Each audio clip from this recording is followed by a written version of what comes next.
Tracing back, number 4. So this one's called the hover engine. And once again, I didn't embed a text file describing the idea and what I was actually doing. Mistake.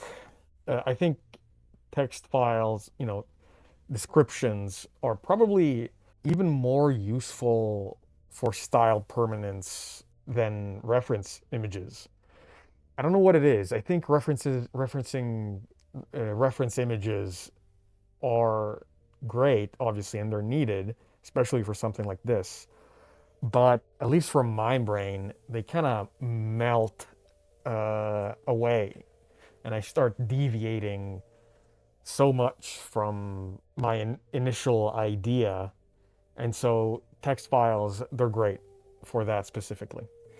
And again, they don't need to be complicated. They just need to anchor you to the ground so that you don't just start adding shit, you know, left and right. So in this case, I do remember certain things. First and foremost, I wanted to test myself to see if I could make something super complex, and what's more complex than a, engine. Now, this was called hover engine. It was called hover engine because I was supposed to put it in a design, I think a flying car. I ended up going with another fucking stupid design, which I'll put here. It's so stupid, kind of goofy, but at least it was interesting.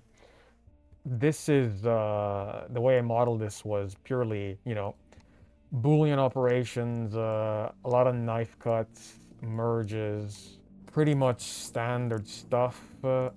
Complex geometry, but sometimes not complex. Sometimes there's sub D. But the most interesting technique I've seen here, which is something that I need to remember, is, for example, this part. So if you look really closely, you'll see that it's kind of mushy. And of course, if I go into edit mode, you'll see that this is a totally remeshed object. Extremely dense topology. Now, the reason why this is an interesting technique is because sometimes engines, they have an insane amount of detail, and that detail sort of blends and melts into itself. And although I could spend, an ungodly amount of time, frankly, doing it through sub D, or maybe trying to do it non sub D and just, beveling my head off.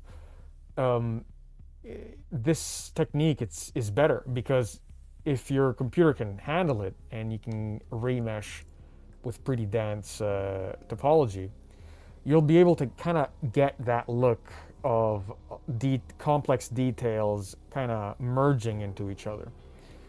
And this is a technique that I completely forgot that I even, you know, came up with. I'm sure it's not super rare, but for me at the time it was.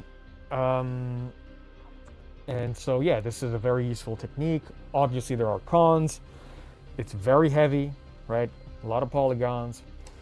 It's not particularly useful for production, I imagine, if you're doing that, unless you're willing to bake the model to a low-res model, which fuck that shit, frankly. Also, one thing maybe that I forgot to mention is that with the remeshing technique, uh, it won't necessarily melt the details, like I said. You're just gonna have to go there with a smoothing brush and lightly, do that yourself. But that's easy. So yeah, that's it. See you next time.